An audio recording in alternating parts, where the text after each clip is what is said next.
Good day everyone! Zoe here of Motorcycle Republic, and for today's breakfast ride, pupunta tayo ng Batangas, Talisay sa Mandos and Elvis Restaurant. Sabi nila nagsimula to sa maliit na karindera lang, tapos ngayon ang laki niya na, and meron siyang 2 branches. So dito tayo ngayon sa Talisay, and ang dami naming riders ngayon, parang more than almost 40 kami. So tara, kita-kita tayo doon.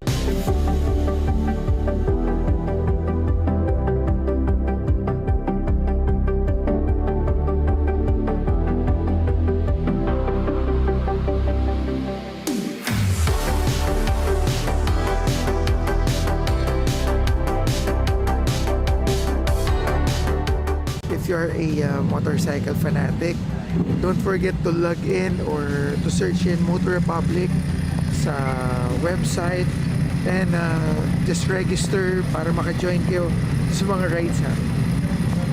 Welcome mga new riders! Welcome to Motor Republic! Don't forget to breathe. Breathe. Cause every poison word that's on your breath makes me hate the smell of cigarettes. Breathe. Just breathe.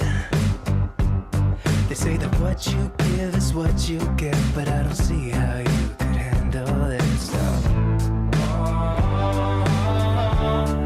Made up my mind now.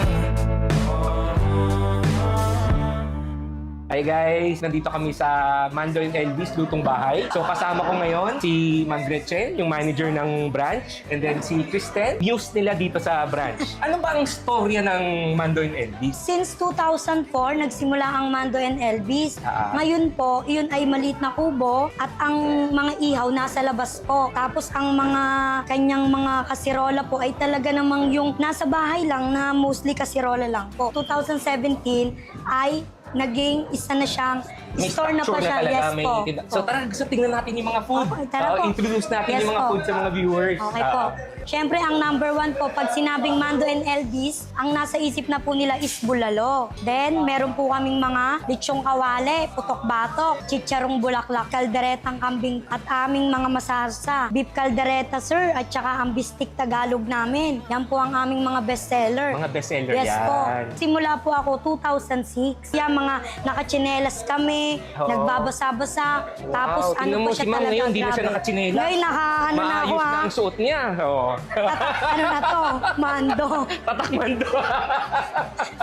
Natutuwa naman po ako, sir, kasi talaga namang na-visit niyo yung aming, aming kainan. I-invite natin yung mga ibang riders Yes, sir. na Ito nanonood po, sa atin. si Ma'am Kirsten po. So guys, please come and visit Mando and Elvis Lutong Bahay, Santo Tomas Branch, and Tanawan Branch. Yes po. Thank you. Yan. Thank you po. Come again.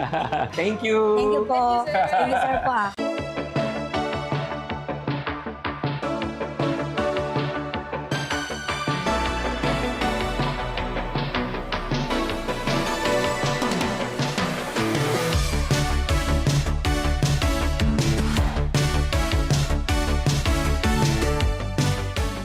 We ordered a lot of food, very affordable.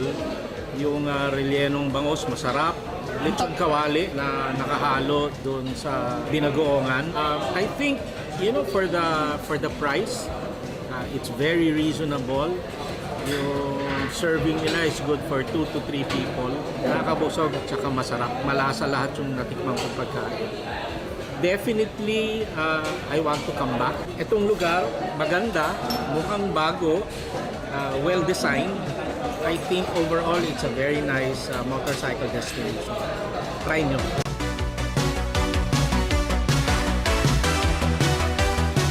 Hi guys, Hans here from Motor Republic. Okay dito, ang ganda, bagong yung lugar, sarap ng food, sarap ng mga chicharong bulaklak niya. Last time kasi kumain kami doon sa kabilang branch and sobrang sarap, kaya sinubukan namin itong bago nilang branch. So today, ayan makikita mo mga 40 plus ang riders natin. So sobrang enjoy, sobrang saya ng kwentuhan, sobrang saya ng camaraderie dito sa Motor Republic. So guys, see you next time sa next ride namin.